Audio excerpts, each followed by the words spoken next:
నమస్తే, welcome to 99 TV. నేను నవీన్. ముందుగా బులెటిన్లో డీటెయిల్స్ చూద్దాం.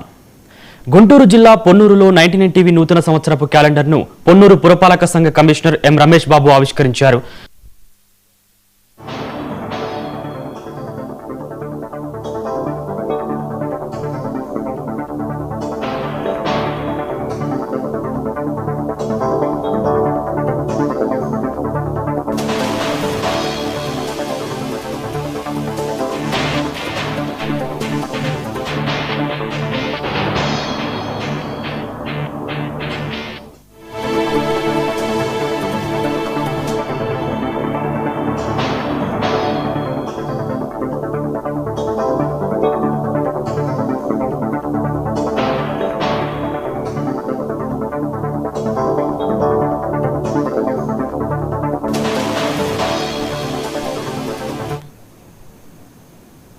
ఫోన్ ట్యాపింగ్ కేసులో కీలక పరిణామం జరిగింది. సీఎం రేవంత్ సోదరుడు కొండల్ రెడ్డికి సిట్ నోటీసులు ఇచ్చింది. గతంలో ఆయన ఫోన్ ట్యాపింగ్ జరిగినట్లు అధికారులు గుర్తించారు. దీంతో రేపు ఉదయం సిట్ ఎదుట హాజరు కావాలని పిలుపునిచ్చారు.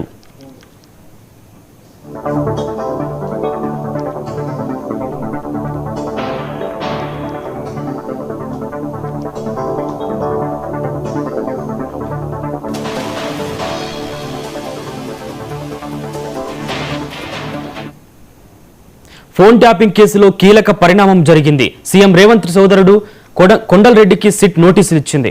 గతంలో ఆయన ఫోన్ ట్యాపింగ్ జరిగినట్లు అధికారులు గుర్తించారు. దీంతో రేపు ఉదయం సిట్ ఎదుట హాజరు కావాలని పిలుపునిచ్చారు.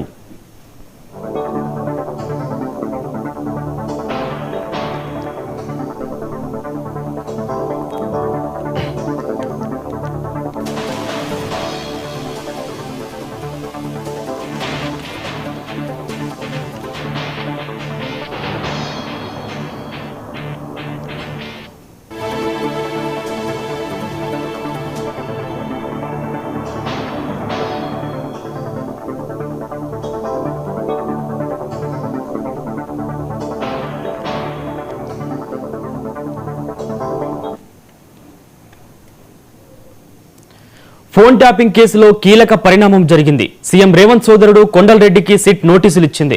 గతంలో ఆయన ఫోన్ ట్యాపింగ్ జరిగినట్లు అధికారులు గుర్తించారు. దీంతో రేపు ఉదయం సిట్ ఎదుట హాజరు కావాలని పిలుపునిచ్చారు. ఇక దీనిపై మరింత సమాచారం మా special correspondent Raj Kumar phone ద్వారా అందిస్తారు. రాజ్ కుమార్, చెప్పండి, సీఎం సోదరుడు కొండల్ రెడ్డికి సిట్ నోటీసులు ఇవ్వడంపై పూర్తి సమాచారం ఏంటి?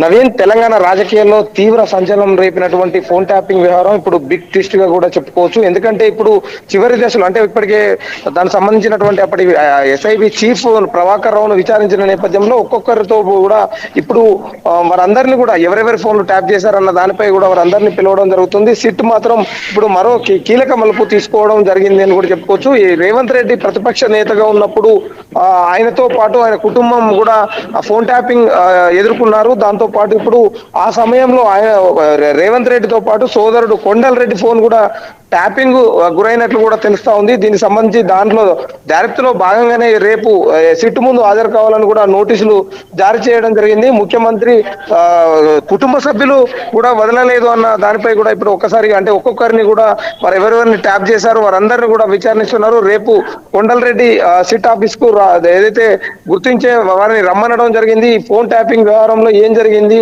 అప్పుడు ఆ నోటీసులకు సంబంధించి అంటే ఎలాంటి దాని సార్ జరిగింది, కొన్ని వివరాలు సేకరించే పనిలో మాత్రం సిట్ ఎదుట మాత్రం రేపు హాజరు కావాలని కూడా సిట్ ఆదేశించిన నేపథ్యంలో కొండల్ రెడ్డి రేపు సిట్ ముందు కూడా ఫోన్ సంభాషణలు, వ్యక్తిగత సమాచారం, ఇతర కీలక అంశాలు కూడా వివరాలు సేకరించేందుకు మాత్రం సిట్ విచారణ నిర్వహించనుంది. మొత్తానికి మాత్రం ఈ సిట్ మొత్తం ఈ ఫోన్ ట్యాపింగ్ వ్యవహారం మాత్రం ఒక్కొక్కరిని విచారణకు పిలుస్తుండడం, వారందరినీ అందులో కొన్ని కీలక విషయాలు బయటికి తీయడం మాత్రం సిట్ చేస్తున్నటువంటి వ్యవహారం ఇప్పుడు ఒక్కసారిగా కూడా బిగ్ ట్విస్ట్ నెలకొంది. ధన్యవాదాలు రాజ్ కుమార్.